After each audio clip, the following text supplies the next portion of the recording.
There's a scenario that philosophers, psychologists, and criminologists use to measure something most people swear they don't have. It's not a test of intelligence or empathy. It's a test that reveals whether there's a line inside you that, if crossed, would transform you into exactly what you hate most. Most people believe they would never cross that line. Most people have never been truly tested. If you can answer what I'm about to ask you in less than 5 seconds, without feeling your blood boil, without feeling your hands clench, you're going to discover something about the limits of your humanity that you might prefer never to know. Here's the scenario, and I need you to be brutally honest with yourself. 2 years ago, your son was murdered. He was 17 years old. It was a brutal crime, without motive, committed by a man who had never seen your son before. The police arrested the killer, but due to procedural failures, he was released. Legal technicalities. Your son is dead. The man who killed him is free. You spent 2 years destroyed. 2 years waking up in the middle of the night with your son's face in your memory. 2 years looking at the empty chair at the dinner table. 2 years swallowing a rage that has nowhere to go. And then, today, you see him. Your son's killer. He's alone in an alley with his back to you. There are no cameras. There are no witnesses. You have a gun in your car. No one would ever know. What do? Count mentally how long it took you to decide. If you chose to do nothing, if you chose to leave justice in the hands of the system, even knowing the system failed, you demonstrated what philosopher Immanuel Kant defended as the moral imperative, the idea that killing is wrong regardless of context. You believe that becoming a killer wouldn't bring your son back and would destroy who you are. You chose to preserve your moral integrity above your pain. If you chose to kill the man, you acted according to what anthropologists call primitive retributive justice, the ancestral impulse to balance an offense with equivalent punishment. It's the same instinct that has existed in human cultures for thousands of years. An eye for an eye, blood for blood. When institutions fail, the individual assumes the role of executioner, but the problem isn't your choice. The problem is the speed at which you chose.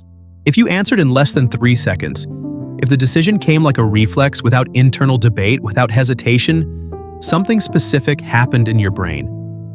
Neuroscientist Panksepp identified in his research a brain system he called the rage system, a neural network that, when activated by threat or loss, can trigger aggressive responses before the prefrontal cortex has time to evaluate consequences.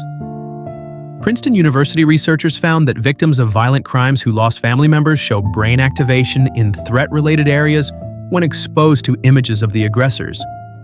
Your brain doesn't see a human being. Your brain sees a threat that needs to be eliminated. And that response isn't a conscious choice, it's neurobiology. Now let's go to the second level, and this one will reveal whether your morality survives when temptation increases. Same scenario. Your son's killer is in the alley, alone, vulnerable.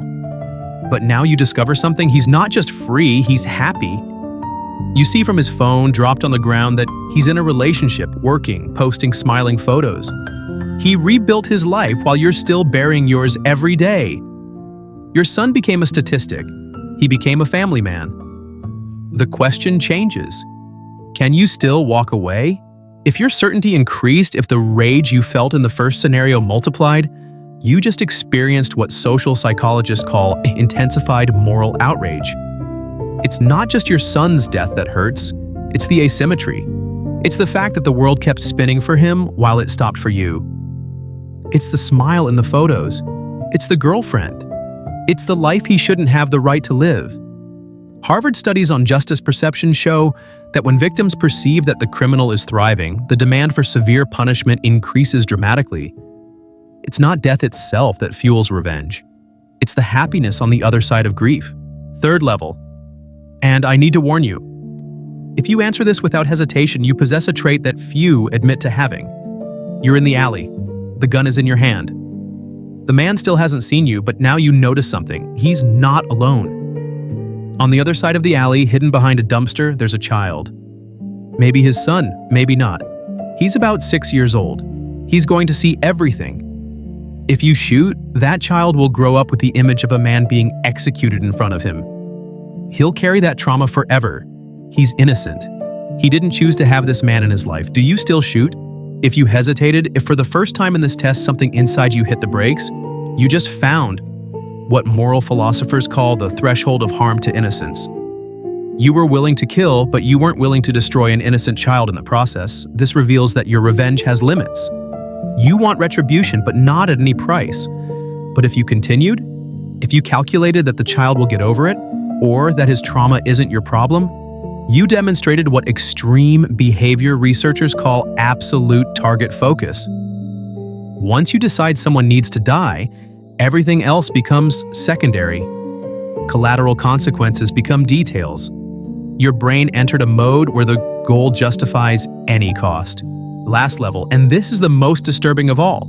You killed the man. No one saw. You went home and washed your hands. The case was filed as a settling of scores between criminals. You were never a suspect. Weeks pass. You expect to feel relief. You expect to feel like you got justice. But what you feel is different.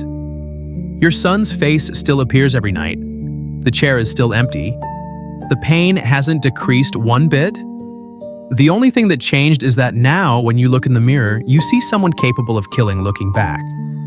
The final question isn't whether you regret it. It's whether you can live with who you've become. Why does this test matter outside of a hypothetical scenario? Because revenge is humanity's most common fantasy. Everyone who has ever been betrayed, humiliated, hurt, has imagined the moment when they would have the power to make the other pay. The difference between the ordinary person and the criminal isn't the absence of that fantasy. It's the internal barrier that prevents the fantasy from becoming reality. And that barrier is more fragile than you think. Criminal justice system data shows that a significant portion of people who committed revenge crimes were ordinary citizens with no criminal history, family men and women, respected professionals, people who swore they would never do something like that until the day they did. The philosopher Friedrich Nietzsche wrote in Beyond Good and Evil that whoever fights monsters should see to it that in the process he does not become one.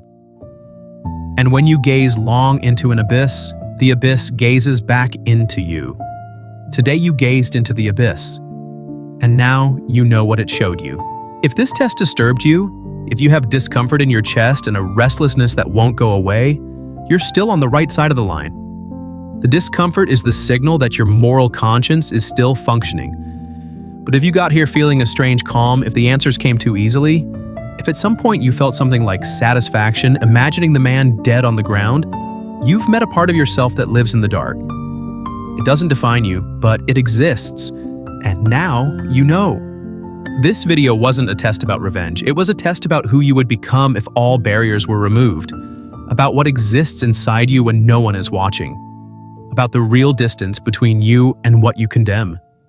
And now that you know, what you do with this information is your responsibility. See you in the next analysis of the Dark Mind.